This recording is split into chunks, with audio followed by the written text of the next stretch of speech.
For more episode subscribes के novels Hindi channel. मेनू दिखाओ। उपन्यास ऑनलाइन पूरा पढ़ें। उपन्यास बिन। उपन्यास अराजकता भक्षक प्रणाली अध्याय 11 असंभव लड़ाई टेलीकिनेसिस। गुणप्रिय पाठकों, अधिक अध्यायों के अनुवाद में हमारी टीम की सहायता के लिए यहाँ दान करें। URL अराजकता भक्षक प्रणाली C11 असंभव लड़ाई टेलीकिनेसिस। पबफ्यूचर द्वारा विज्ञापन अध्याय 11 असंभव लड़ाई टेलीकिनेसिस। मुझे लगता है तुमने अपना जवाब चुन लिया है बच्चे, और यह ऐसा जवाब है जिसका तुम्हें जल्द ही पछतावा होगा। बेस हेड की आवाज़ उस दीवार के पीछे से गूंजी जहां वह छिपा हुआ था। ऐसा लग रहा था जैसे जेरास बहरा हो गया है क्योंकि वह उस दीवार पर लगातार गोलियां चला रहा था जहां वह छिपा हुआ था। वह मूर्ख नहीं था और मरने तक मूर्ख नहीं होगा। उसे बेस ने लैब चूहे में बदल दिया और अब वे उसे अपने साथ शामिल करना चाहते हैं। अपने दुश्मनों के साथ शामिल होना, यह शायद सबसे बेवकूफ़ी भरा फैसला है जो कोई अपने जीवन में ले सकता है। उसने न केवल बेस को लगभग नष्ट कर दिया था, बल्कि उसने उनके सभी सफल जानवर प्रायोगिक विषयों और पूरी गार्ड इकाइयों को भी मार डाला था। ऐसा कोई तरीका नहीं था जिससे वे उसे इसके लिए आसानी से माफ़ कर देते। तो अंत में उसने अपना फैसला कर लिया। केवल एक ही बचेगा, वह या बेस। जेरास तेजी से इधर उधर घूम रहा था और दीवार पर बार बार प्रकाश की विनाशकारी किरणें छोड़ रहा था। तभी अचानक किरणें गिरना बंद हो गईं, जिसका अर्थ था कि उसकी गोलियां पहले ही खत्म हो चुकी थीं। शिट! इससे पहले कि वह अपने अगले कदम के बारे में सोच पाता, वह आदमी तुरंत तेजी से आगे बढ़ गया और जेरास के सामने प्रकट हुआ। उसकी हथेली सर्वनाशकारी शक्ति के साथ आगे की ओर पटक रही थी। हथेली के पीछे की शुद्ध शक्ति से हवा को पागलपन की तरह दबाया गया, जिससे जेरास ने तुरंत बंदूक को एक तरफ फेंक दिया और उसका सिर हथेली को 1 इंच से चकमा देते हुए एक तरफ चला गया। उसने अपना सिर जमीन पर झुका लिया और उस आदमी के जबड़े पर अपनी जिंदगी की सबसे शक्तिशाली लात मारी, जिससे वह 3 कदम पीछे हट गया, जबकि जेरास खुद उड़ गया और दीवार पर जा गिरा। उसका चेहरा अविश्वास से सिकुड़ गया क्योंकि वह ही था जो उस आदमी के जबड़े पर लात मारने से उड़ गया था। ऐसा लगा जैसे उसने अपना पैर किसी धातु की दीवार पर दे मारा हो। क्रिस बेस हेड इस किक से आश्चर्यचकित था क्योंकि उसे विश्वास नहीं हो रहा था कि बच्चा उसके हथेली के प्रहार को चकमा दे सकता है और यहाँ तक कि अपने जवाबी हमले से उसे पीछे धकेल सकता है। पबफ्यूचर द्वारा विज्ञापन। लगता है मुझे तुम्हारे साथ थोड़ा गंभीर होना पड़ेगा, लेकिन मैं तुम्हें मरना भी नहीं चाहता क्योंकि तुम मेरे लिए सबसे बड़ा इनाम हो, इसलिए मैं अपनी पूरी ताकत का सिर्फ 50% ही इस्तेमाल करूंगा। तुम्हें बेहोश करने के लिए ये काफ़ी होगा। उसने आंखें बंद करते हुए अपने हाथ ऊपर उठाते हुए कहा। जेरास का मुंह अविश्वास से खुला रह गया जब उसने कुछ अविश्वसनीय घटित होते देखा। कमरे में मौजूद सभी सामग्रियां अचानक क्रिस के चारों ओर हवा में तैरने लगीं। क्रिस ने अपना बायां हाथ जेब में डाल लिया और अपना दायां हाथ आगे की ओर कर दिया, जिससे वस्तुएं भयंकर गति से जेरास की ओर बढ़ने लगीं और इससे पहले कि वह 1 इंच भी आगे बढ़ पाता, वे तुरंत उस पर टूट पड़ीं। उसका शरीर नुकीली वस्तुओं से दीवार में ठोंक दिया गया था, जबकि कमरे में रखी बड़ी मेज उसकी ओर बढ़ी और उसके शरीर को दीवार में पटक दिया गया, जिससे वह खून खांसने लगा। क्रिस तेजी से जेरास की ओर बढ़ा और उसके सिर पर जोरदार मुक्का मारा, जिससे वह दीवार में और धंस गया। फिर उसने छलांग लगाई और अपने दोनों पैर उसके सीने पर पटक दिए, जिससे जेरास का पूरा शरीर दीवार से टकराकर दूसरे कमरे में जा गिरा। जेरास जमीन पर लुढ़क गया और उसके सिर से खून टपकने लगा। तुरंत ही उसके सामने एक अधिसूचना प्रकट हुई। 30 HP। चारों ओर देखने पर उसे पता चला कि यह एक बड़ा कमरा था जिसमें काफ़ी जगह थी।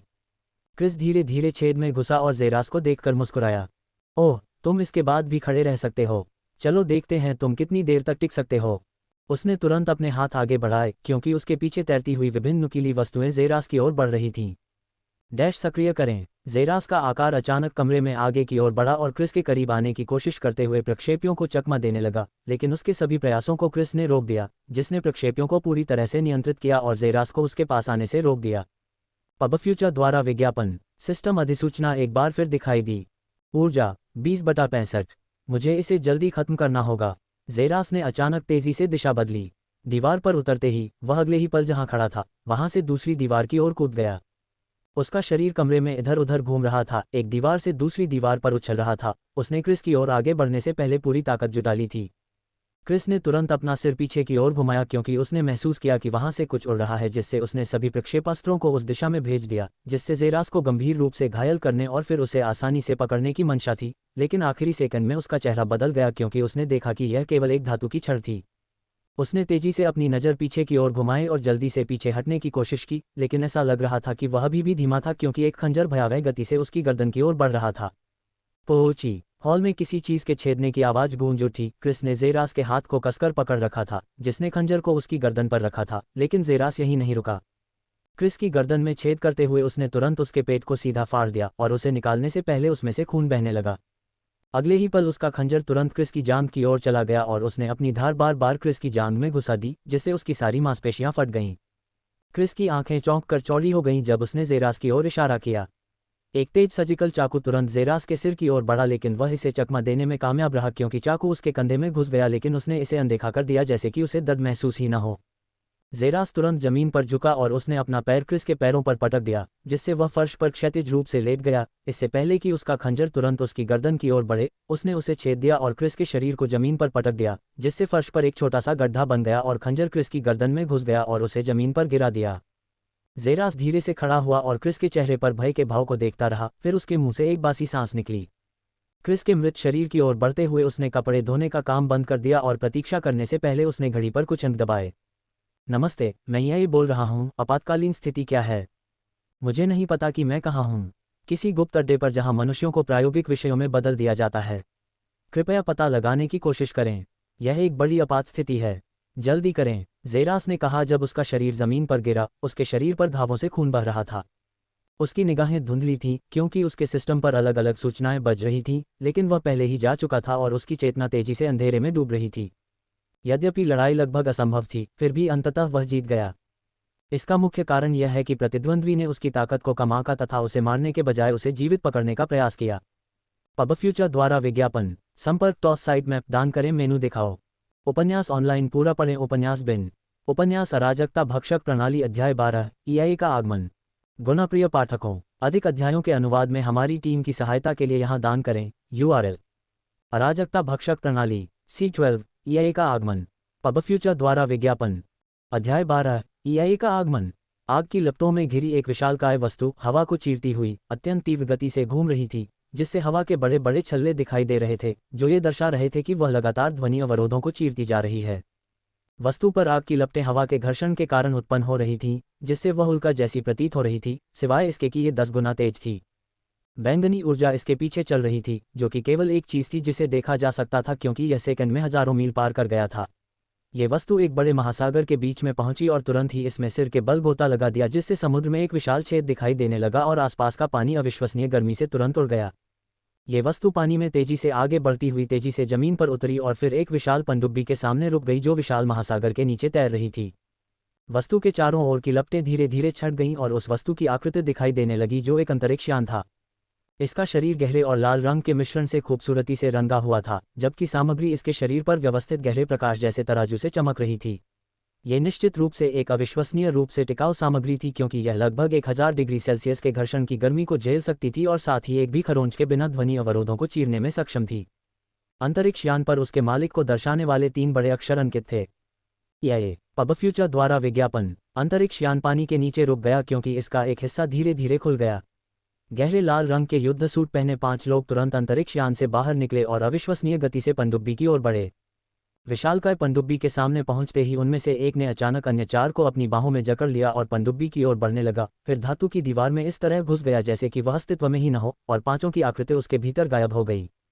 पनडुब्बी में पहुंचते ही वे तुरंत तितर-बितर हो गए और उन्होंने पूरे स्थान की तलाशी ली तथा सभी परीक्षण विषयों को बाहर निकाला, साथ ही पनडुब्बी के भीतर मौजूद सभी वैज्ञानिकों को भी गिरफ्तार कर लिया। जब वह कमरे में दाखिल हुआ तो 5 आकृतियों में से एक अचानक प्रकट हुई और उसने एक मोटे आदमी का शरीर बुरी तरह क्षत विक्षत देखा, लेकिन उसने इसे अनदेखा कर दिया और उस लड़के को घूरने लगा जो खून से लथपथ पड़ा था और उसके हाथ में एक संचार घड़ी थी। हमने उसे ढूंढ लिया है कमांडर, आकृति ने हवा में कहा जब वह जेरा के शरीर को जमीन से उठा रहा था। तो फिर उसे मेरे पास ले आओ।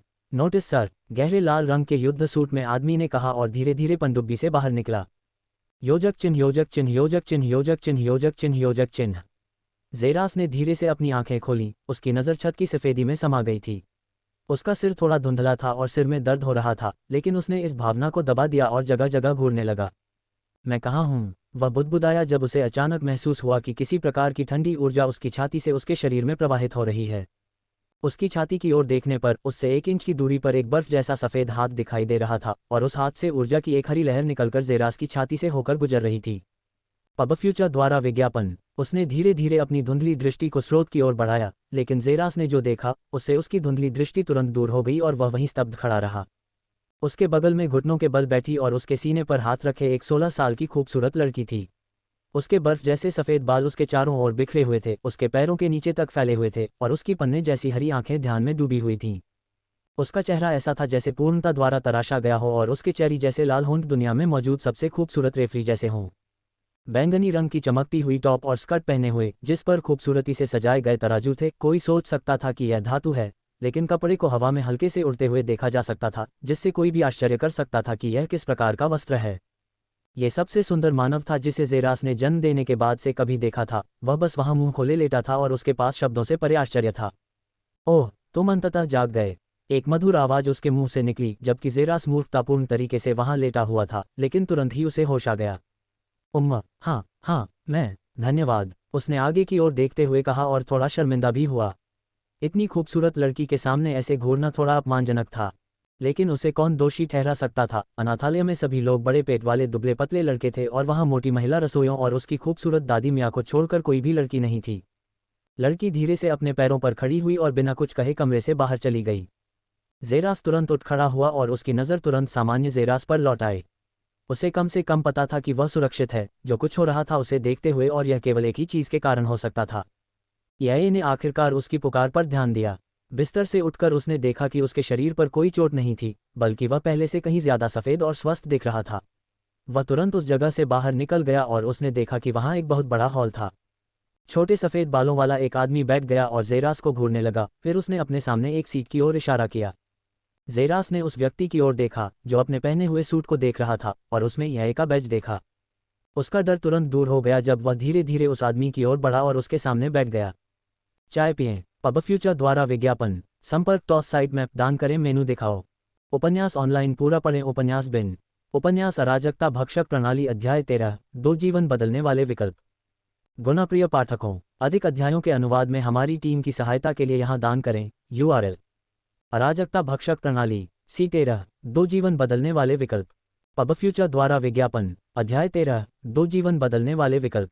चाय पीजिए, उस आदमी ने जेरास को आगे धकेलते हुए मुस्कुराते हुए कहा। जेरास तुरंत उसकी ओर चला आया और उस आदमी के सामने बैठने से पहले उसने अपने शरीर के ऊपरी हिस्से को सम्मानपूर्वक झुकाया। उस आदमी ने उसे हरे रंग की चाय दी और उसने उसमें से एक घूंट पिया। चाय पीने के तुरंत बाद जेरास को अपनी नाभि में हल्की जलन महसूस हुई, लेकिन एक बार फिर उसे झटका लगा जब अचानक उसके पूरे शरीर में ठंडक महसूस हुई, जिससे उसे बहुत आराम मिला। वह तुरंत आश्चर्यचकित हो गया, क्योंकि उसे आश्चर्य हुआ कि यह किस प्रकार की चाय है। आपकी ऊर्जा जोड़ 1 अंक बढ़ गई है। सिस्टम नोटिफिकेशन ने बीप बजाकर जेरास को चौंका दिया। चाय की एक चुस्की और उसकी ऊर्जा में वृद्धि। आखिर चाय किस चीज़ से बनी थी? पब फ्यूचर द्वारा विज्ञापन शुरू करने के लिए मैं कमांडर शिरोन हूँ। अब मुझे लगता है कि आपके पास मेरे लिए कुछ प्रश्न हैं और मेरे पास भी कुछ प्रश्न हैं। तो हम कहाँ से शुरू करें, श्रीमान? जेरास सेलेस्ट्रिया। जेरास ने तुरंत जवाब दिया और अपना ध्यान चाय से हटाकर उस आदमी की ओर लगाया। जेरास, मेरे पास तुम्हारे लिए कुछ प्रश्न हैं और उसके बाद तुम जो भी मन में हो पूछ सकते हो, कमांडर शिरोन ने कहा। उसकी हरी आंखें जेरास की नीली आंखों में सीधे घूर रही थीं। पहले क्या तुम मुझे ये बता सकती हो कि तुम उस बेस में कैसे पहुंची? उसने पूछा, जैसे उस जगह के आसपास की हवा मानो बंद हो गई हो और उसकी जगह गंभीरता ने ले ली हो। जेरास ने कुछ भी नहीं छिपाया। उसने उसे बताया कि वह किस प्रकार बेस में पहुंचा और यहाँ तक कि सेलेस्ट्रिया परिवार के किस सदस्य ने उसे वहां से निकाल दिया। मुझे इस बात का बहुत खेद है। आप कह सकते हैं कि यह हम यह की गलती है जिसने म्यूटेंट ऑर्गेनाइजेशन शाखा को इस भाग में प्रदर्शित किया। सेलेस्ट्रिया के परिवार के शामिल होने के बारे में मुझे डर है कि हम हस्तक्षेप नहीं कर सकते। सेलेस्ट्रिया परिवार पृथ्वी पर शीर्ष परिवारों में से एक है और लगभग नगण्य सबूत के अलावा उन पर इस तरह का अपराध करने का आरोप लगाना समझदारी नहीं है। ये केवल हमारे लिए उल्टा पड़ेगा, कमांडर शिरोन ने माफ़ी मांगने वाले लहजे में कहा। उनके खिलाफ किसी भी आरोप की ज़रूरत नहीं है। भले ही उन्होंने मुझे धोखा दिया हो, लेकिन सेलेस्ट्रिया परिवार ने मुझे बचपन से ही पाला है। मेरा मानना है कि अब हम दोनों बराबर हैं। जेरास ने मुस्कुराते हुए कहा, लेकिन उस मुस्कान के भीतर बदला लेने की एक खूनी इच्छा थी जो उन गहराइयों में चतुराई से छिपी हुई थी। अच्छा, अब क्या आपके पास मेरे लिए कोई प्रश्न है? कमांडर शिरोन ने पूछा। जैसे ही वह एक बार फिर सीट पर बैठ गया, वातावरण अब एक बार फिर शांत हो गया। मुझे पता है, और वह ये है कि म्यूटेंट संगठन कौन है? जेरास ने पूछा। उसने महिला वैज्ञानिक से संगठन का नाम जाना था, लेकिन जब उसने सुना कि एआई को भी इस समूह के बारे में पता था तो वह हैरान रह गया। पब फ्यूचर द्वारा विज्ञापन। इसका मतलब यह है कि समूह थोड़ा लोकप्रिय था। मुझे डर है कि इस समूह के बारे में कोई भी जानकारी विश्व के लिए सर्वोच्च रहस्य है। आपको बस इतना जानना है कि वे एक शक्तिशाली समूह हैं जिनकी अंधेरी दुनिया में एआई के रूप में बहुत प्रतिष्ठा है। एक समूह जो उत्परिवर्तन पैदा करने और अपनी ताकत बढ़ाने के लिए अलग अलग आनुवंशिक सीरम का उपयोग करता है। वे एक शक्तिशाली समूह हैं जो सिर्फ पृथ्वी तक सीमित नहीं हैं और अन्य विदेशी ग्रहों पर भी मौजूद हैं। संक्षेप में, वे एक भयावह अंधेरी शक्ति हैं जिन पर आपको हाथ नहीं डालना चाहिए। आदमी ने सहजता से उत्तर दिया, लेकिन उसके स्वर में चेतावनी का संकेत था। ज़ेरा की नज़रें तुरंत सिकुड़ गईं क्योंकि उसे आश्चर्य हुआ कि दुनिया कितनी बड़ी है। यह अछूत नौ परिवार, अंधेरी दुनिया, म्यूटेंट संगठन, ये विशाल ताकतें थीं जो ज़्यादातर उसके लिए अज्ञात थीं, लेकिन वह अविश्वसनीय रूप से ऐसी ताकतों में शामिल हो रहा था। दुनिया बहुत बड़ी थी और वह इसकी गहराई का पता लगाना चाहता था। और ऐसा करने के लिए उसे बस एक चीज़ की ज़रूरत थी और वह थी ताकत। अगर आपको बस इतना ही पूछना है, मेरे पास आपके लिए अच्छी खबर है, कमांडर शिरोन ने मुस्कुराते हुए कहा। हमने आपके सहयोग और प्रयास से बेस को खाली करा लिया। आप उन 590 लोगों की जान बचाने में सफल रहे जिनका बेस में परीक्षण के तौर पर इस्तेमाल किया गया था। इतना ही नहीं, आपने कई अन्य निर्दोष लोगों की जान भी रोक दी जिनका उपयोग बाद में अब अस्तित्वहीन म्यूटेंट संगठन शाखा द्वारा किया जाएगा। ज़ेरास को ये जानकारी देखकर आश्चर्य हुआ, क्योंकि ईमानदारी से कहें तो वह इस वजह से बेस को नष्ट करने की कोशिश नहीं कर रहा था। ये सिर्फ सिस्टम के क्वेस्ट की वजह से था। फिर भी वह ऐसा करके अन्य निर्दोष परीक्षण विषयों को बचाने में कामयाब रहा। आप कह सकते हैं कि उसने एक ही पत्थर से दो पक्षियों को मार गिराया। तो इस अधिनियम के कारण हम EIA एक उपहार प्रदान करने के लिए तैयार हैं। आप कहते हैं कि ये दो विकल्प हैं। कमांडर शिरोन ने ज़ेरास को एक जिज्ञासु भाव से घूरते हुए कहा। चूंकि आप अनाथालय से हैं, इसलिए आपके पास एक विकल्प यह है। हम आपको अपना नया घर और एक साधारण पृथ्वी नागरिक के रूप में आराम से रहने के लिए जो कुछ भी चाहिए वह सब प्रदान करने के लिए तैयार हैं। उन्होंने मुस्कुराते हुए कहा। दूसरा विकल्प यही है। EIA ने आपकी प्रतिभा को पहचान लिया है और इसलिए वह आपको EIA में शामिल होने के लिए परीक्षा देने के लिए तैयार है। पब फ्यूचर द्वारा विज्ञापन। संपर्क टॉस साइट मैप दान करें, मेनू दिखाओ। उपन्यास ऑनलाइन पूरा पढ़ें। उपन्यास बिन। उपन्यास अराजकता भक्षक प्रणाली अध्याय 14, EIA में शामिल होना। गुणप्रिय पाठकों, अधिक अध्यायों के अनुवाद में हमारी टीम की सहायता के लिए यहाँ दान करें। URL: अराजकता भक्षक प्रणाली C14 EIA में शामिल होना। पब फ्यूचर द्वारा विज्ञापन। अध्याय 14, EIA में शामिल होना। ज़ेरास वहीं सुन्न होकर बैठ गया। वह चाय जो वह पीने ही वाला था, उसके होंठों से बस 1 इंच की दूरी पर धीमी पड़ गई। वह दो विकल्पों से हैरान था क्योंकि उसका दिमाग ये तय करने में उलझा हुआ था कि कौन सा विकल्प सबसे अच्छा है। अगर वह पहला विकल्प चुनता है तो वह आगे से बिना कुछ किए शांतिपूर्वक अपना जीवन जी सकता है। वह एक आरामदायक और सुकून भरी जिंदगी जी सकेगा। लेकिन EIA में शामिल होने का दूसरा विकल्प पहले विकल्प की तुलना में उतना आकर्षक नहीं था। अच्छे पहलुओं को देखते हुए अगर वह EIA में शामिल हो जाता तो वह अपने मुख्य लक्ष्य को प्राप्त कर लेता, अपने बदला लेने का लक्ष्य। लेकिन इसके अलावा ज़ेरास के भीतर एक गहरा लक्ष्य छिपा था, एक ऐसा लक्ष्य जो उसके दिमाग के पीछे बहती हवा की तरह था। और वह था अपने मूल का पता लगाना। आखिर वह कौन था? बेशक वह अनाथ था, लेकिन उसके माता पिता कौन थे? अगर उसे किसी भी तरह के जवाब की ज़रूरत थी तो सिर्फ एक आरामदायक जिंदगी जीने से कोई फ़ायदा नहीं होने वाला था। फिर सिस्टम था। यह महान शक्ति का स्रोत था, अपने लक्ष्यों को प्राप्त करने का एक बार मिलने वाला अवसर। क्या वह शांतिपूर्ण जीवन जीने के लिए ये सब त्यागने को तैयार है? पब फ्यूचर द्वारा विज्ञापन। दुनिया सुरक्षित नहीं है, यहाँ तक कि EIA जिसे वह पृथ्वी का नायक मानता था वह भी सब कुछ संभाल नहीं सका। 1000 से अधिक लोगों को प्रायोगिक विषयों में बदल दिया गया और क्रूरता से मार दिया गया। कौन जानता है कि पूरे ब्रह्मांड में ऐसे कितने आधार हैं? मानवता के अलावा भी दुनियाएं और एलियंस हैं। ब्रह्मांड असीम है और वहाँ कुछ ऐसी जगह भी है जिसे अभी तक खोजा नहीं जा सका है। क्या वह ये सब छोड़कर अपने बचे हुए जीवन को एक घर में आराम से जीने के लिए तैयार है?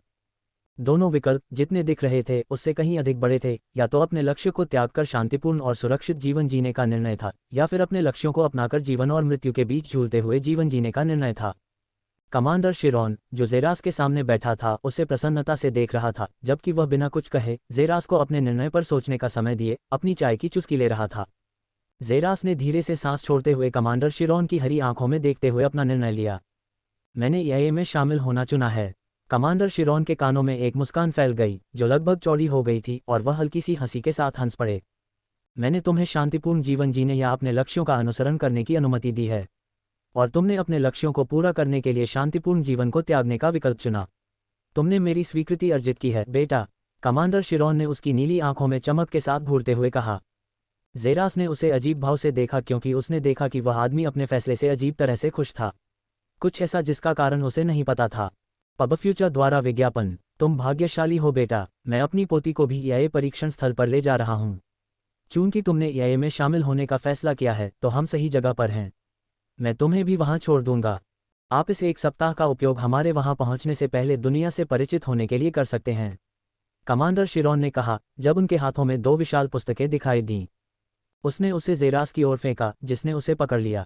जेरास को यह सुनकर आश्चर्य हुआ कि वह व्यक्ति उस लड़की का दादा था जिसे उसने देखा था, क्योंकि वह बहुत ही युवा था और 45 वर्ष का व्यक्ति लग रहा था, लेकिन उसकी वास्तविक आयु 70 वर्ष से अधिक हो सकती थी। उसने अपने हाथों में किताब को देखा और खुशी से मुस्कुराया। ये वही था जिसकी उसे अभी जरूरत थी। आप इस जगह पर कोई भी कमरा ले सकते हैं। अगर आप परेशानी से बचना चाहते हैं तो बस अंतरिक्ष यान के उत्तरी हिस्से से दूर रहें। और अगर आपको किताब में कुछ समझ में नहीं आता है तो आप मुझे हमेशा यहाँ पा सकते हैं।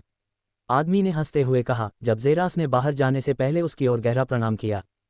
दरवाज़ा बंद हो गया और कमांडर शिरोन के चेहरे पर मुस्कान गायब हो गई, लेकिन एक बार फिर प्रकट हुई। ओ सेलेस्ट्रिया परिवार, ऐसा लगता है कि एक बार फिर से तुम्हारा दुश्मन तुम्हारे पीछे पड़ा है और मैं कह सकता हूं कि वह तुम्हें हराने के लिए दृढ़ संकल्पित है। मुझे आश्चर्य है कि यह सब कैसे होगा। कमांडर शिरोन ने एक घूंट लेते हुए कहा और स्वाद का आनंद लेते हुए अपनी आंखें बंद कर लीं। जेरास फिर से लंबे गलियारे के बाहर दिखाई दिया जब वह जगह की दक्षिण दिशा की ओर बढ़ रहा था। उसे नहीं पता था कि उसे उत्तर दिशा से बचने के लिए क्यों कहा गया था, लेकिन उसे ज्यादा परवाह नहीं थी। उत्तर दिशा में पहुंचकर उसने एक कमरा खोला और अंदर प्रवेश किया, जिससे उसे कमरे दिखाई देने लगे। जैसे ही उसका मुंह खुला और ओ ध्वनि निकली, उसके हाथ से पुस्तक गिर गई। क्या ये केवल एक अंतरिक्ष यान है? पब फ्यूचर द्वारा विज्ञापन। संपर्क टॉस साइट मैप दान करें, मेनू दिखाओ। उपन्यास ऑनलाइन पूरा पढ़ें। उपन्यास बिन। उपन्यास अराजकता भक्षक प्रणाली अध्याय 15 स्तर ऊपर उठाना। गुणप्रिय पाठकों, अधिक अध्यायों के अनुवाद में हमारी टीम की सहायता के लिए यहाँ दान करें। URL अराजकता भक्षक प्रणाली C15 levelling up. Pub future द्वारा विज्ञापन। अध्याय 15 स्तर ऊपर उठाना।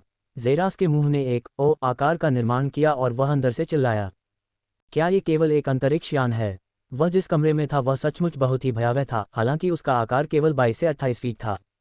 जेरास को कमरे के आकार से नहीं बल्कि उसके डिजाइन से परेशानी हुई। जेरास ने छत की ओर देखा और छत पर लगे बड़े बड़े झूमरों को देखा जो कमरे में सफेद रोशनी बिखेर रहे थे। शुद्ध सफेद फर्श पर बहती नदी की मृग तृष्णा। फर्श पर उसके हर कदम से एक गोलाकार लहर पैदा होती थी, मानो वह पानी पर पैर रख रहा हो, लेकिन उसे पता था कि वह ऐसा नहीं कर रहा है।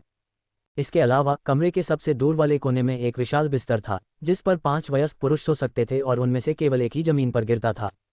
वे एक कमरे के अन्य घटकों के साथ एकल अलमारी और 3 विशाल सोफे थे। दूर से 2 दरवाजे दिखाई दे रहे थे जिनके ऊपर पर्चा लिखा हुआ था, बाथरूम और प्रशिक्षण कक्ष। उसने उन सभी बातों को अनदेखा कर दिया क्योंकि जेरास अपने आप बिस्तर की ओर बढ़ गया। उसके पैर जमीन में घिसट रहे थे जिससे लहरें दिखाई दे रही थीं। हालांकि वह जानता था कि यह सिर्फ एक योजना थी, फिर भी वह अपने पैर को इधर उधर पटकने से रोक नहीं सका। वह बिस्तर के किनारों को साफ करते हुए उसके सामने आया। उसके चेहरे पर अविश्वसनीय भाव उभर आया।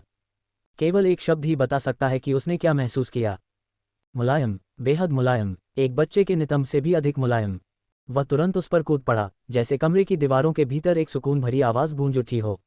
जेरास को लगा कि उसके शरीर में हड्डियां चरमरा रही हैं, मानो खुशी से उसे पुकार रही हों। उसने अपनी आंखें बंद कर लीं और उस भावना को अपने अस्तित्व की गहराई में अंकित करने की कोशिश करने लगा। तुम जीवन भर कहाँ थे? जेरास ने बिस्तर को गले लगाते हुए कहा, लेकिन बिस्तर पर सीधा बैठते ही उसने अपने आप को संभाला। चूंकि यह परीक्षण शीघ्र ही होने वाला था, इसलिए उनके पास करने के लिए अधिक महत्वपूर्ण कार्य थे। सिस्टम इन, जेरास ने धीरे से कहा, लेकिन इससे पहले कि वह अपनी बात पूरी कर पाता, अगले ही सेकंड में उसे सूचनाओं की झड़ी लग गई। मुख्य कार्य पूरा हुआ, बेस को नष्ट करें और जीवित रहें। पुरस्कार प्रदान किए गए, एक स्तर ऊपर कार्ड और 2 योग्यता उन्नयन कार्ड प्रदान किए गए। साइड क्वेश्चंस पूरे हुए, एक अवैना को हराना, 9 EXP प्राप्त। कुल अनुभव 100/100। बधाई हो, आप लेवल 2 तक पहुंच गए हैं। जोड़ 10 विशेषता अंक प्राप्त हुए। क्या होस्ट अब लेवल अप कार्ड का उपयोग करना चाहता है? पब फ्यूचर द्वारा विज्ञापन। हाँ, होस्ट ने लेवल अप कार्ड का सफलतापूर्वक उपयोग किया है। बधाई हो, आप सफलतापूर्वक लेवल 3 तक पहुंच गए हैं। जोड़ 10 विशेषता अंक प्राप्त हुए। System interface, जेरास। पैनल तुरंत बदल गया। होस्ट विशेषताएं, जीन कौशल और क्षमताएं, दुकान खोज। होस्ट विशेषता के बारे में सोचते ही संदेश तुरंत एक लंबी सूची में बदल गए। होस्ट विशेषताएं, नाम जेरास सेलेस्ट्रिया, स्तर 3, कक्षा 1 0/400, HP 95/100, ऊर्जा 65/65, गुण शक्ति 5, धारणा 5, चपलता 7, बुद्धिमत्ता 4, आकर्षण 0, विशेषता अंक 20। जेरास ने अपनी आंखें सिकोड़ लीं क्योंकि उसने देखा कि उसके पास देने के लिए 20 अंक मुफ्त हैं। जेरास ने कहा, आकर्षण में 5 अंक जोड़ो। वह कुछ अजीब कारणों से कारम में उस शून्य से नफरत करता था और बस उससे छुटकारा पाना चाहता था। आकर्षण में अंक इनपुट करने में असमर्थ। आकर्षण को अनलॉक करना होगा। छी, लानत है इस सिस्टम पर, जेरास ने जीभ चटकाते हुए कहा। अब ये काम पूरा हो चुका है और अब समय आ गया है कि उनके आंकड़े बढ़ाए जाएं। हाल ही में उन्होंने जो लड़ाई लड़ी उसे देखते हुए उन्हें पता चला कि एक चीज़ जिसने उनकी सबसे अधिक मदद की वह थी उनकी गति। वह अपनी अत्यधिक गति के कारण उन वैज्ञानिकों को मारने में सक्षम था और यदि उसकी गति और तीव्र धारणा न होती तो वह उन अत्यंत तेज वस्तुओं से टकराकर मारा जाता और बेस हेड पर गिर जाता। उसकी गति के बाद उसकी ताकत और फिर बोध आता है। पब फ्यूचर द्वारा विज्ञापन। चपलता को 7 अंक, शक्ति को 7 अंक, धारणा को 5 अंक तथा बुद्धि को 1 अंक आवंटित करें। ऊर्जा की एक धारा जेरास के शरीर में प्रवेश कर गई, लेकिन अंततः उतनी ही तेजी से शांत हो गई जितनी तेजी से आई थी। अंक सफलतापूर्वक आवंटित किए गए। अब उसकी विशेषताएं इस प्रकार थीं। गुण: शक्ति 12, धारणा 10, चपलता 14, बुद्धिमत्ता 5, आकर्षण 0। विशेषता अंक 0। जेरास ने अगले ही क्षण सिर हिलाकर आवाज लगाई। दक्षताएं और योग्यताएं। मूलभूत गुण: ग्रेटर दैन डैश, होस्ट की वर्तमान गति को 2 गुना बढ़ा देता है। स्तर 1। ग्रेटर दैन पुनर्जनन, मेज़बान का शरीर आंशिक रूप से अव्यवस्थित होता है, जिससे पुनर्जनन 10 गुना तेज हो जाता है क्योंकि मेज़बान का शरीर आंशिक रूप से गैसीय होता है। स्तर 1। ग्रेटर दैन विष प्रतिरक्षा, मेजबान शरीर निम्न स्तर के विषाक्तता के प्रति प्रतिरक्षा है। जीन कौशल: ग्रेटर दैन मॉफ स्तर 1, संपूर्ण शारीरिक संरचना को मेज़बान की कल्पना के अनुरूप बदलने की क्षमता। मेजबान के जीन का स्तर अत्यंत कमजोर होने के कारण मेजबान अब केवल अपने बालों का रंग ही बदल सकता है। ग्रेटर दैन अराजकता भक्षण स्तर 1, असीम ब्रह्मांड में सभी अराजकता ऊर्जा को अवशोषित करने की क्षमता। जीन के अत्यंत कमजोर स्तर के कारण मेजबान अभी केवल अपने द्वारा मारे गए जीवों से ही जीवन ऊर्जा अवशोषित कर सकता है। क्षमता उन्नयन कार्ड 2। जेरास ने ध्यान केंद्रित करते हुए इस बात पर विचार किया कि किन कौशलों को उन्नत करना है और फिर उसने अपना निर्णय लिया। एक क्षमता उन्नयन का उपयोग डैश पर करें, दूसरे का उपयोग कैश डिवोरिंग पर करें। बधाई हो, डैश को स्तर 2 तक सुधार दिया गया है। बधाई हो, अराजकता भक्षण को स्तर 2 तक सुधार दिया गया है। ग्रेटर दैन डैश, होस्ट की वर्तमान गति को 3 गुना बढ़ा देता है। स्तर 2। ग्रेटर दैन अराजकता भक्षण स्तर 2, असीम ब्रह्मांड में सभी अराजकता ऊर्जा को अवशोषित करने की क्षमता। जीन के अत्यंत कमजोर स्तर के कारण मेज़बान अब मृत शरीरों से जीवन ऊर्जा अवशोषित कर सकता है, चाहे वह मेज़बान द्वारा मारा गया हो या अभी तक नहीं मारा गया हो। अच्छा, पब फ्यूचर द्वारा विज्ञापन। संपर्क टॉस साइट मैप दान करें, मेनू दिखाओ। उपन्यास ऑनलाइन पूरा पढ़ें। उपन्यास बिन। उपन्यास अराजकता भक्षक प्रणाली अध्याय 16, विश्व और ये। गुणाप्रिय पाठकों, अधिक अध्यायों के अनुवाद में हमारी टीम की सहायता के लिए यहाँ दान करें। URL: अराजकता भक्षक प्रणाली C16, विश्व और ये। पब फ्यूचर द्वारा विज्ञापन। अध्याय 16, विश्व और ये। ग्रेटर दैन डैश स्तर 2, होस्ट की वर्तमान गति को 3 गुना बढ़ा देता है। ग्रेटर दैन अराजकता भक्षण स्तर 2, असीम ब्रह्मांड में सभी अराजकता ऊर्जा को अवशोषित करने की क्षमता। जीन के अत्यंत कमजोर स्तर के कारण मेज़बान अब मृत शरीरों से जीवन ऊर्जा अवशोषित कर सकता है, चाहे वह मेज़बान द्वारा मारा गया हो या अभी तक नहीं मारा गया हो। अच्छा, जेरास ने संतोषपूर्वक सिर हिलाया। डैश को लेवल 2 तक बढ़ाने के साथ ये सीधे उसकी गति को बढ़ाकर उसके सामान्य गति आंकड़ों को तिगुना कर सकता है, जो लेवल 3 तक बढ़ने के कारण पहले से भी अधिक बेहतर हो गया है। कैश डिवाइडर को देखते हुए उसकी आंखें सिकुड़ गईं। उसने इसे बढ़ाने का फैसला किया क्योंकि यह मुख्य रूप से उसकी ताकत में वृद्धि के लिए जिम्मेदार था। और ऐसा इसलिए है क्योंकि इसमें उन लोगों के जीवनसार को निगलने की क्षमता है जिन्हें उसने अपनी ऊर्जा बढ़ाने के लिए मारा था। लेकिन अब ऐसा लगता है कि व्यक्तिगत रूप से मारे गए व्यक्ति को मारने की सीमा हटा दी गई है और वह अब किसी भी शव के जीवनसार को अवशोषित कर सकता है। जेरास ने अपनी जीभ चटकाई जब उसने सोचा कि वह इस क्षमता के साथ क्या कर सकता है जब वह 1000 से अधिक प्रायोगिक विषयों की लाशों के साथ उस बेस में था। उसके पास लगभग असीमित मात्रा में ऊर्जा होगी। इसके अलावा उसने थकावट के कारण मारे गए बेस हेड की जीवन ऊर्जा को भी अवशोषित नहीं किया। पब फ्यूचर द्वारा विज्ञापन। लेकिन जेरास ने एक अजीब बात नोटिस की। जब उसने लाश को ठिकाने लगाने के लिए जिम्मेदार व्यक्ति के जीवनसार को अवशोषित किया तो उसे ऊर्जा पर केवल 5 अंक दिए गए। लेकिन जब उसने पशु प्रयोगशाला में उन वैज्ञानिकों के जीवनसार को अवशोषित किया जिनके पास डी ग्रेड जीन थे तो उसे ऊर्जा में 10 अंक दिए गए। क्या इसका मतलब यह है कि जिन लोगों को उसने मारा है उनके जीन जितने मजबूत होंगे उसके पास उतने ही अधिक ऊर्जा बिंदु होंगे? यदि ऐसा है तो अब उसे खुद को मारने की आवश्यकता नहीं है। तब वह बहुत शक्तिशाली लोगों के कब्रिस्तान में जाकर उनके जीवनसार को अवशोषित कर सकता है, जिससे उसकी ऊर्जा असंभव मात्रा तक बढ़ जाती है। मान लीजिए कि उसने क्रिस के जीवनसार को आत्मसात कर लिया था तो वह पुष्टि कर सकता था, लेकिन वैसे भी बहुत देर नहीं हुई थी। वह ये काम किसी और समय कर सकता था। प्रणाली के पूरा हो जाने के बाद अगला काम एआई परीक्षण की तैयारी करना था, जो अब से सिर्फ एक सप्ताह बाद होने वाला है। ज़ेरास बिस्तर से नीचे कूद गया और दरवाजे की ओर बढ़ा, जहां उसने किताबें गिरा दीं। सोफे की ओर बढ़ते हुए वह उस पर बैठ गया और धीरे से एक किताब उठा ली।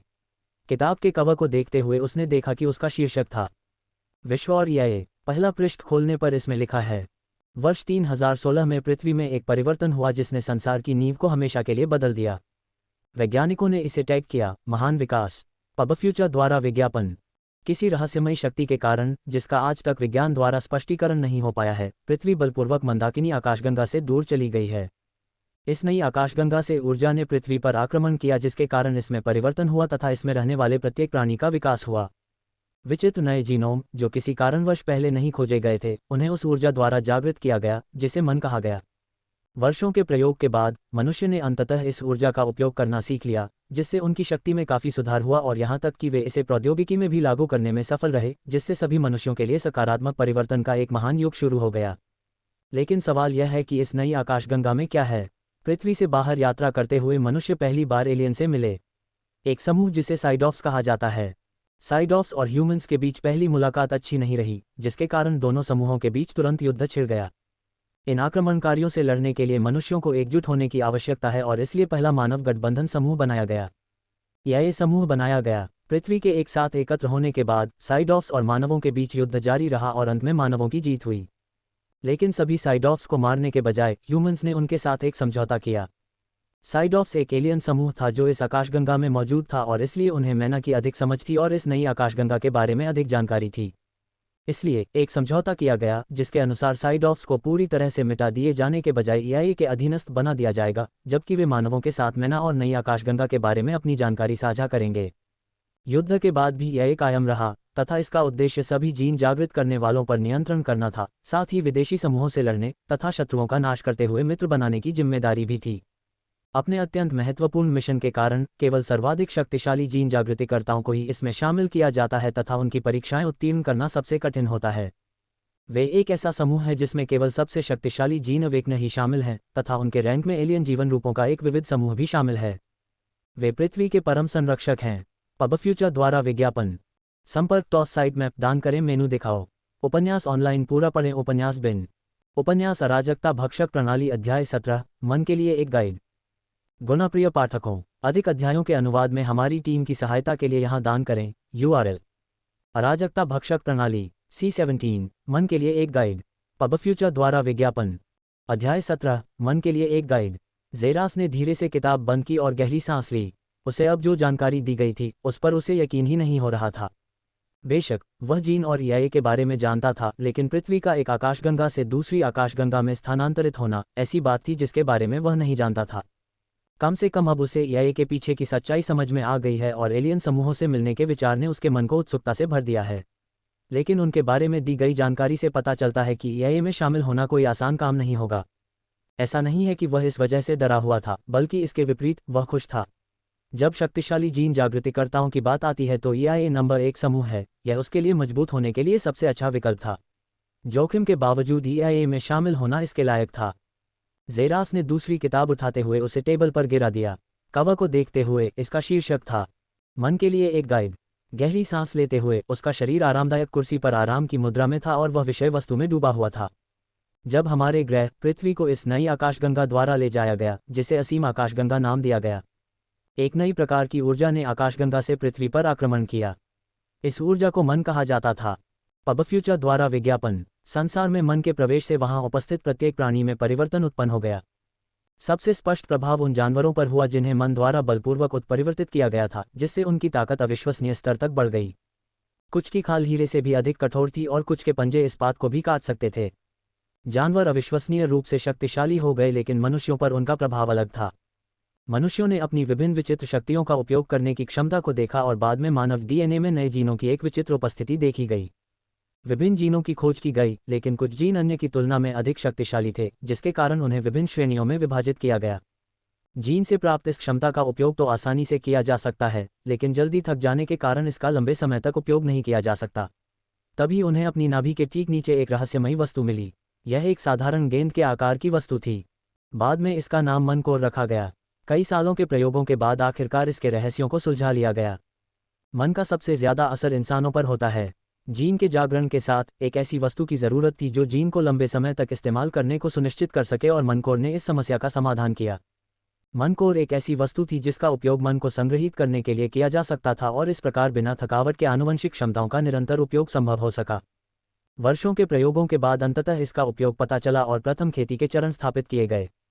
प्रारंभिक साधना चरणों में मन की अनुभूति शामिल थी, जो कि मन को केंद्र में अवशोषित करने में सक्षम होने की पहली आवश्यकता थी। केवल 16 वर्ष की आयु में ही मनकोर पूरी तरह से विकसित हो सकता है और मन को संग्रहित करने के लिए तैयार हो सकता है। पबफ्यूचर द्वारा विज्ञापन। खेती के चरणों में 4 चरण शामिल हैं जो वर्तमान में ज्ञात हैं। पहला चरण स्टार रैंक है, दूसरा चरण उल्का रैंक है, तीसरा चरण कॉस्मिक रैंक है, चौथा चरण गैलेक्सी रैंक है। प्रत्येक को प्रारंभिक, मध्य, अंतिम और चरम अवस्थाओं में विभाजित किया गया है। किसी भी स्तर पर प्रत्येक सफलता से एक नई आनुवंशिक क्षमता का स्वतः जागरण होता है तथा प्रत्येक छोटी सफलता से गति, प्रतिक्रिया गति और चपलता जैसी सभी शारीरिक विशेषताओं में वृद्धि होती है। किसी विशेष अवस्था में एक जागरूक व्यक्ति उसी अवस्था में दूसरे जागरूक व्यक्ति को केवल उनकी आनुवंशिक क्षमता के स्तर के माध्यम से ही पराजित कर सकता है, और यहीं पर जीन का स्तर सामने आता है। जीनों को उनकी शक्ति के आधार पर वर्गीकृत किया जाता है, जिसमें सबसे कम एफ ग्रेड होता है जबकि सबसे अधिक ए ग्रेड होता है। 9 परिवार अपने शक्तिशाली ए ग्रेड जीन के कारण पृथ्वी पर सबसे शक्तिशाली परिवार बनने में सक्षम थे, जो उनकी संतानों को विरासत में मिल सकते हैं। ज़ेरा की आंखें तुरंत सिकुड़ गईं क्योंकि उसे अंततः समझ में आ गया कि वह जिस सेलेस्ट्रिया परिवार से आया था वह 9 परिवारों का हिस्सा क्यों था। ऐसा इसलिए था क्योंकि उनका जीन, लाइटनिंग हैमर जीन, एक ए ग्रेड जीन था, और ये जीन वंशानुगत भी होते हैं। तो फिर कैस डिवोरिंग जीन, जो कि एसएसएस ग्रेड था, कितना शक्तिशाली है। ऐसा लग रहा था कि वह जीन की पूर्ण सीमा को अनलॉक करने से बहुत दूर था। ज़ेरास ने मन को महसूस करने और उसे अपने हृदय में समाहित करने की पूरी प्रक्रिया को पढ़ा और धीरे से पुस्तक बंद की तथा फर्श पर पैर मोड़कर बैठ गया। ये समय था मन को महसूस करने और उसे अपने अंदर समाहित करने का। ये समय था स्टार रैंक स्टेज को तोड़ने और जागृत होने का।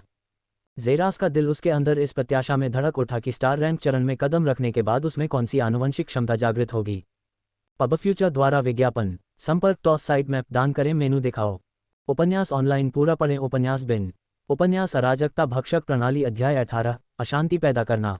गुणप्रिय पाठकों, अधिक अध्यायों के अनुवाद में हमारी टीम की सहायता के लिए यहाँ दान करें। URL अराजकता भक्षक प्रणाली C18 अशांति पैदा करना। पबफ्यूचर द्वारा विज्ञापन। अध्याय 18 अशांति पैदा करना। ज़ेरास जमीन पर बैठ गया और उसका चेहरा गहरे ध्यान में डूबा हुआ था। उसकी सांस इतनी धीमी हो गई थी मानो वह सांस ही नहीं ले रहा था, क्योंकि उसने मन को महसूस करने में सक्षम होने की दिशा में पहला कदम आसानी से हासिल कर लिया था, जो कि सबसे अधिक केंद्रित और आराम की स्थिति में प्रवेश करना था। दूसरा कदम अपने शरीर में गहराई से उतरने की कोशिश करना था। ज़ेरा की भौहें सिकुड़ गईं क्योंकि उसने अपने आंतरिक शरीर को महसूस करने की कोशिश पर ध्यान केंद्रित किया। उसने अपना पूरा ध्यान अपनी नाभि के ठीक नीचे के क्षेत्र पर केंद्रित किया, वह स्थान जहां उसका मनकोर मौजूद होना चाहिए था। 2 घंटे जल्दी ही बीत गए, लेकिन ज़ेरास ने इस पर ध्यान नहीं दिया, क्योंकि वह गहन ध्यान में लीन होकर उस प्रेत गेंद को महसूस करने की कोशिश कर रहा था, जो उसकी नाभि में मौजूद थी। 1 घंटा और बीत गया जब अचानक उसे महसूस हुआ कि उसकी चेतना एक दिशा की ओर खींच रही है। अगले ही पल ज़ेरास के सामने एक फुटबॉल के आकार की धुंधली सी दिखने वाली गेंद थी। उस स्थान के आसपास का क्षेत्र काफी बड़ा और पूरी तरह से अंधेरा था, केवल गेंद ही बीच में मौजूद थी।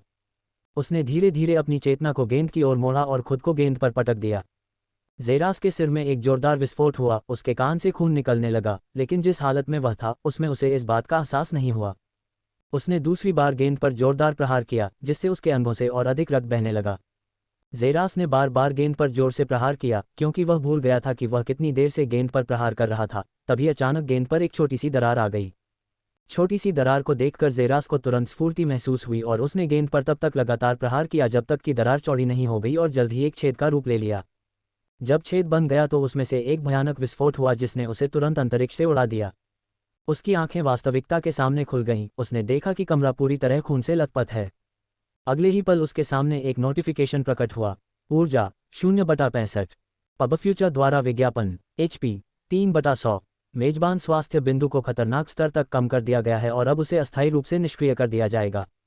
ज़ेरा का शरीर तुरंत ही टूटी हुई टहनी की तरह जमीन पर गिर पड़ा और गहरी नींद में सो गया। वह अपने अंदर हो रहे परिवर्तन को देखने में असमर्थ था।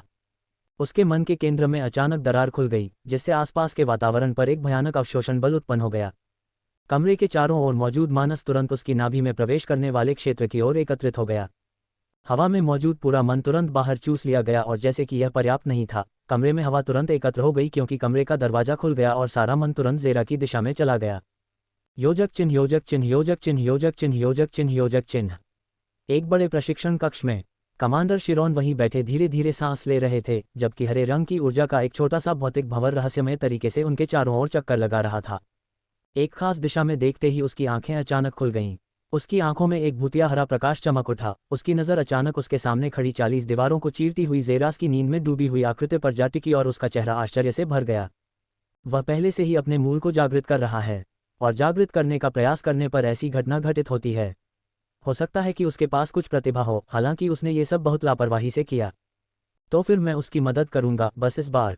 कमांडर शिरोन ने अपनी घड़ी पर क्लिक किया और हवा में बोला, अंतरिक्षयान में सभी आरक्षित मैना को सक्रिय करें। अंतरिक्षयान में स्थित मन का भंडार तुरंत मुक्त हो गया तथा वे सभी तुरंत अंतरिक्षयान के उत्तरी क्षेत्र की ओर बढ़ गए, मानो किसी रहस्यमयी खिंचाव के कारण ऐसा हो रहा हो। योजक चिन्ह योजक चिन्ह योजक चिन्ह योजक चिन्ह योजक चिन्ह योजक चिन्ह। अंतरिक्षयान के दक्षिणी क्षेत्र में प्रशिक्षण स्तर 7 को सक्रिय किया जा रहा है। पूरी तरह से सफेद प्रशिक्षण हॉल में एक नीरस आवाज गूंज उठी, क्योंकि जमीन और दीवारों के चारों ओर छेद खुल गए थे। पब फ्यूचर द्वारा विज्ञापन। जमीन पर खुले छिद्रों से लगभग 2 मीटर लंबे मानवरूपी लड़ाकू रोबोट निकले। उनकी आंखों में एक लाल बिंदु दिखाई दिया, जिसके बाद उन्होंने अपने सामने की आकृति पर ध्यान केंद्रित किया। हॉल के दूर छोर पर लगभग 16 साल की एक खूबसूरत लड़की खड़ी थी। उसके लंबे सफेद बाल धीरे धीरे पीछे की ओर उड़ रहे थे। उसकी सुंदर हरी आंखें अत्यंत केंद्रित थीं, जब वह अपने हाथ में एक बड़ा हरा रंग का उन्नत प्रौद्योगिकी से युक्त धनुष लिए कमरे में हो रहे परिवर्तन को देख रही थी। 3 रोबोट तुरंत अमानवीय गति से उसकी ओर दौड़े, जबकि दीवारों में खुले छेदों से नुकीली वस्तुएं हवा में घुस रही थीं।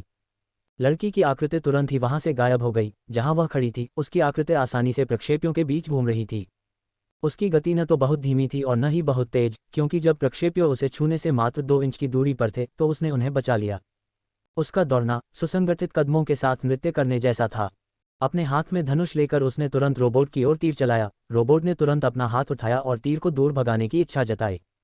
गया की आंखें अचानक हरे रंग की चमक उठी, क्योंकि तीर से ऊर्जा की एक हरी लहर निकली जिससे उसकी गति अचानक दोगुनी हो गई।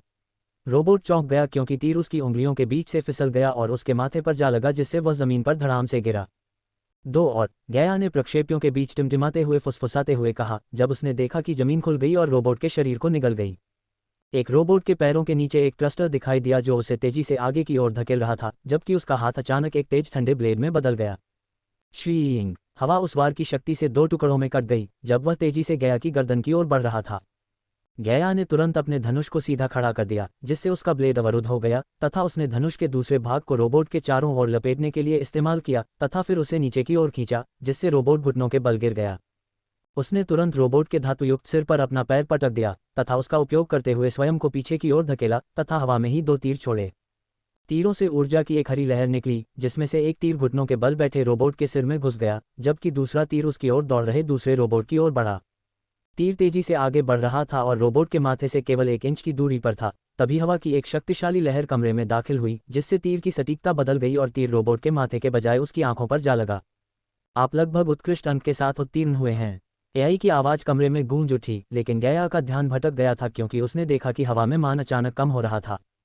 क्या वह बदमाश अभी स्टार रैंक चरण में प्रवेश करना शुरू कर रहा है? उसने धीरे से कहा। आमतौर पर उसे इस बात की परवाह भी नहीं होती कि पिग्मेटियो रैंक स्टेज 20 अचानक अंतरिक्षयान पर हमला कर दे, लेकिन हवा ने आखिरी सेकंड में उसके तीर की सटीकता को बदल दिया और उसे उत्कृष्ट स्कोर करने से रोक दिया। इस बात ने उसका ध्यान खींचा, क्योंकि वह इस बात से थोड़ा आश्चर्यचकित थी कि मन जागृति इतनी गड़बड़ी पैदा कर सकती है। बस वह थोड़ी हैरान हुई और उसके मन में ये जानने की जिज्ञासा जगी कि वह गंवार कौन है। पब फ्यूचर द्वारा विज्ञापन। संपर्क टॉस साइट मैप दान करें, मेनू दिखाओ। उपन्यास ऑनलाइन पूरा पढ़ें। उपन्यास बिन। उपन्यास अराजकता भक्षक प्रणाली अध्याय 19 प्रारंभिक स्टार रैंक चरण।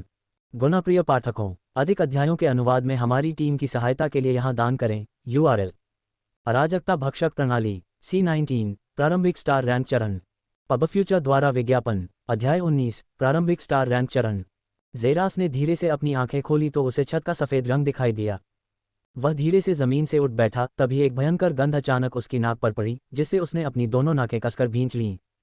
गंध के स्रोत की तलाश करते हुए उसने अपने चारों ओर एक गहरे रंग का कीचड़ जैसा पेस्ट देखा और वह खून से लथपथ था। वह तुरंत घृणा से उठ खड़ा हुआ और बाथरूम की ओर भागा।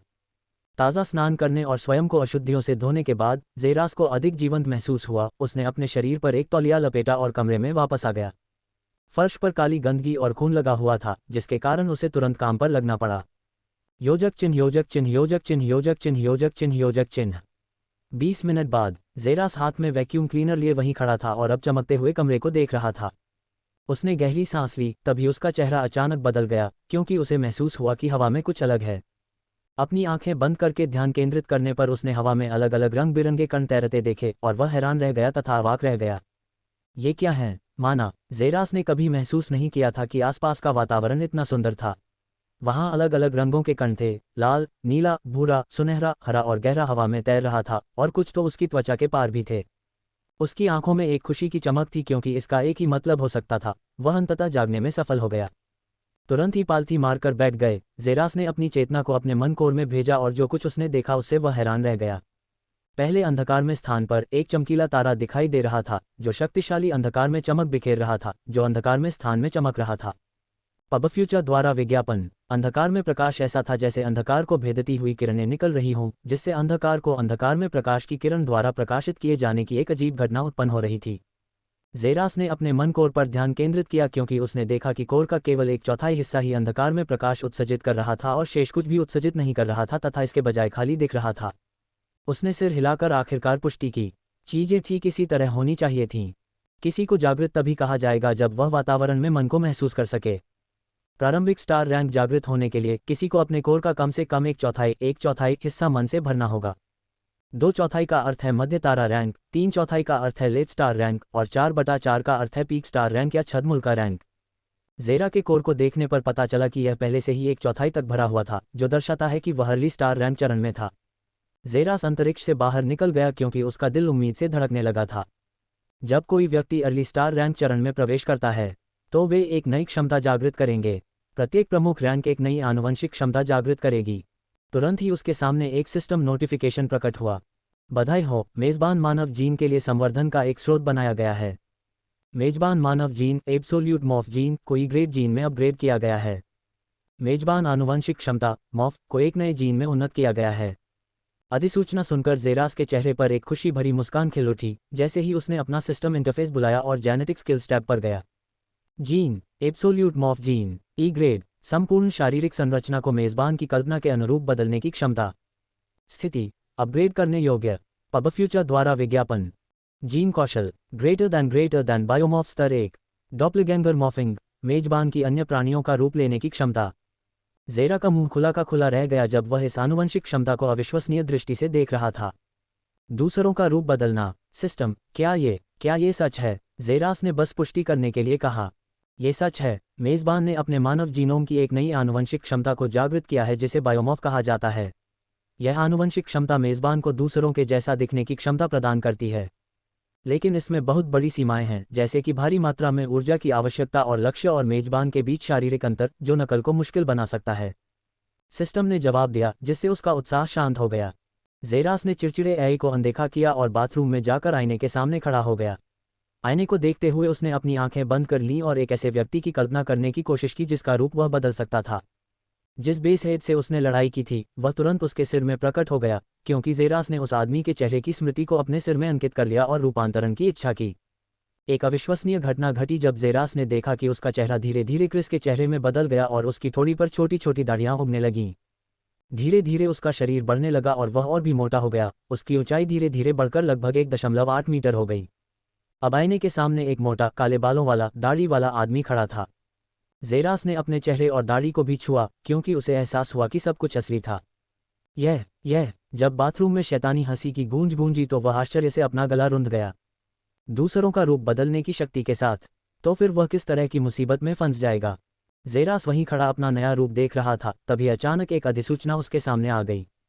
मन कोड 0/40, ऊर्जा अंक 10/65। क्या? पबफ्यूचर द्वारा विज्ञापन। संपर्क टॉस साइट मैप दान करें, मेनू दिखाओ। उपन्यास ऑनलाइन पूरा पढ़ें। उपन्यास बिन। उपन्यास अराजकता भक्षक प्रणाली अध्याय 20, एक अजीब अनुरोध। गुणप्रिय पाठकों, अधिक अध्यायों के अनुवाद में हमारी टीम की सहायता के लिए यहाँ दान करें। URL अराजकता भक्षक प्रणाली C20, एक अजीब अनुरोध। पबफ्यूचर द्वारा विज्ञापन। अध्याय 20, एक अजीब अनुरोध। जेरास वहां थोड़ा चकित होकर खड़ा था। यह अधिसूचना सुनकर उसने अचानक महसूस किया कि उसका रूप बदल गया है और वह अपने सामान्य रूप में वापस आ गया है, उसके नियंत्रण से बाहर, क्योंकि एक बार फिर से काले बालों और गहरी नीली आंखों वाले एक युवा व्यक्ति को देखा जा सकता था। उन्होंने कहा, इसमें इस्तेमाल किए गए ऊर्जा बिंदु बहुत ज्यादा हैं। ये 3 मिनट भी नहीं हुआ था और उनकी ऊर्जा पहले ही खत्म हो गई थी। लेकिन उसके पास इस ऊर्जा समस्या को हल करने का एक तरीका था, और वह या तो अपनी साधना अवस्थाओं में सुधार करना था या फिर ऊर्जा अंक प्राप्त करने के लिए अराजकता भक्षण का उपयोग करना था। उसकी आंखें आपस में जुड़ गईं क्योंकि उसे लगा कि वह पहले से अधिक शक्तिशाली हो गया है और सिस्टम में नई विशेषताएं आ गई हैं। सिस्टम इंटरफेस, जेरास ने पुकारा। होस्ट विशेषताएं। नाम जेरास सेलेस्ट्रिया। स्तर 3। कक्षा खेती का चरण, प्रारंभिक स्टार रैंक। एक्सपी 0/400। एचपी 100/100। ऊर्जा 5/65। मन कोर ऊर्जा 0/40। ऐसा लगता है कि खेती को सिस्टम द्वारा रिकॉर्ड किया गया था, जेरास ने खुद से कहा। पबफ्यूचर द्वारा विज्ञापन। गुण, शक्ति 15, धारणा 12, चपलता 17, बुद्धि 5, आकर्षण नल, विशेषता अंक 0। उनकी बुद्धिमत्ता को छोड़कर उनके सभी आंकड़े 2 से 3 अंक तक बढ़ गए। अब मुझे लगता है कि मैं यह के परीक्षण के लिए तैयार हूं। जेरास कमरे में अलमारी की ओर बढ़ा और सभी कपड़ों की जांच की। ऐसा लग रहा था जैसे ये कपड़े उसके साइज के होने के कारण उसके लिए ही बनाए गए थे। कपड़ों पर नजर डालते हुए उसने एक कपड़े पर ध्यान दिया जिसे उसने हैंगर से उतारते समय देखा। जल्दी से कपड़े पहनकर और एक बार फिर आईने के सामने आकर जेरास ने आईने में दिख रही अपनी आकृति को देखकर संतोषपूर्वक अपना सिर हिलाया। लगभग 16 वर्षीय नीले बालों वाला एक सुंदर चेहरा और मंत्रमुग्ध कर देने वाली गहरी नीली आंखों वाला युवक वहां खड़ा था। वह सफेद रंग की टी शर्ट और घुटनों तक लंबी सफेद पतलून पहने हुए था। उनका शरीर सम्मान का प्रतीक था और उनके नीले और सफेद कपड़े का मिश्रण एक प्रकार की रहस्यमयी भव्यता प्रकट करता था। जेरास ने अविश्वसनीय रूप से आईने में देखा। अगर कोई कहे कि यह एक अनाथ था जिसे सिर्फ 3 दिन पहले लैब चूहे में बदल दिया गया था, तो उसे पागल कहा जाएगा और शायद इसके लिए उसे सजा दी जाएगी। सिर हिलाते हुए जेरास कमरे से बाहर चला गया और परिचित लंबे गलियारे में पहुंच गया। पबफ्यूचर द्वारा विज्ञापन। वह उस हॉल की ओर बढ़ रहा था जहां उसने पहले कमांडर शिरोन से मुलाकात की थी। उसने देखा कि वह आदमी वहां कुशन पर बैठा है, उसके हाथ में एक किताब है और मेज पर एक कॉफी रखी हुई है। आखिरकार 6 दिनों के बाद आप बाहर आ गए, उस आदमी ने मुस्कुराते हुए कहा और उसे अपने सामने बैठने का इशारा किया। जेरास को आश्चर्य हुआ क्योंकि उसे विश्वास ही नहीं हो रहा था कि वह लगातार 6 दिनों तक नींद में था। वह उन पुस्तकों के लिए भी बहुत आभारी थे जो उस व्यक्ति ने उन्हें दी थी, क्योंकि वे ही वह मैनुअल थी जिनके माध्यम से उन्होंने जागृति पैदा की थी, साथ ही एआई के बारे में भी सीखा था। धन्यवाद, उसने अपनी सीट पर बैठने से पहले उसे झुककर कहा। ऐसा लगता है कि आपने अंततः अपने मन कोर को तोड़ दिया है और यहाँ तक कि अपने दम पर और बिना किसी बाहरी मदद के अर्ली स्टार रैंक चरण तक पहुंचने में कामयाब रहे हैं। तब तो मन जलाशय बर्बाद नहीं हुआ। कमांडर शिरोन ने जेरास को स्वीकृति भरी नजरों से देखते हुए खुद से कहा। सामान्यतः जब 16 वर्ष की आयु में युवा जागृत होते हैं तो उन्हें एक बुजुर्ग द्वारा सहायता प्रदान की जाती है, जो गलतियों से बचने और अत्यधिक मन से अभिभूत होने से बचने के लिए धीरे धीरे अपना मन उनमें डाल देता है। लेकिन जेरास न केवल अपने मन कोर को अकेले तोड़ने में कामयाब रहा, बल्कि वह प्रथम स्टार रैंक चरण को तोड़ने के लिए मन भंडार का उपयोग करने में भी कामयाब रहा। बहुत अच्छी उपलब्धि, मेरे साथ चलो, आदमी ने कहा और खड़ा हो गया तथा अपने हाथ पीछे जोड़कर उस स्थान से चला गया। जेरास भी उनके पीछे पीछे गया जब वे दोनों अंतरिक्ष यान पर टहलने गए और फिर उसके ऊपर पहुंच गए। जेरास अंतरिक्ष यान पर खड़ा था और अपने चारों ओर फैले अंतरिक्ष के अंधेरे विस्तार को देखकर सदमे में था।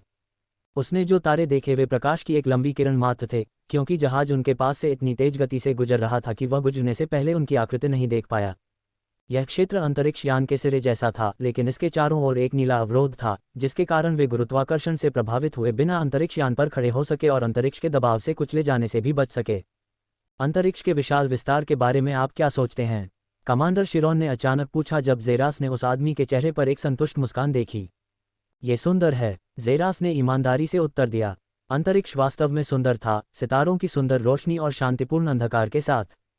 फिर भी यह अंधकार और अराजकता का स्थान है, एक ऐसा स्थान जिसकी कोई विशेष गहराई या सीमा नहीं है, एक अंतहीन चक्र। कमांडर शिरोन ने जेरास से कहा। उसके चेहरे पर अभी भी मुस्कान थी, लेकिन वह महसूस कर सकता था कि वे कुछ छुपा रहे थे, कुछ दर्दनाक। आसपास का क्षेत्र शांत था और दोनों बस दृश्यों का आनंद ले रहे थे। मेरे पास आपसे एक अनुरोध है, आप इसे उस मदद के बदले में ले सकते हैं जो मैंने आपको दी थी। कमांडर शिरोन ने जेरास से कहा। यह क्या है, सर? गया की रक्षा करने में मेरी सहायता करो। पबफ्यूचर द्वारा विज्ञापन। संपर्क टॉस साइट मैप दान करें।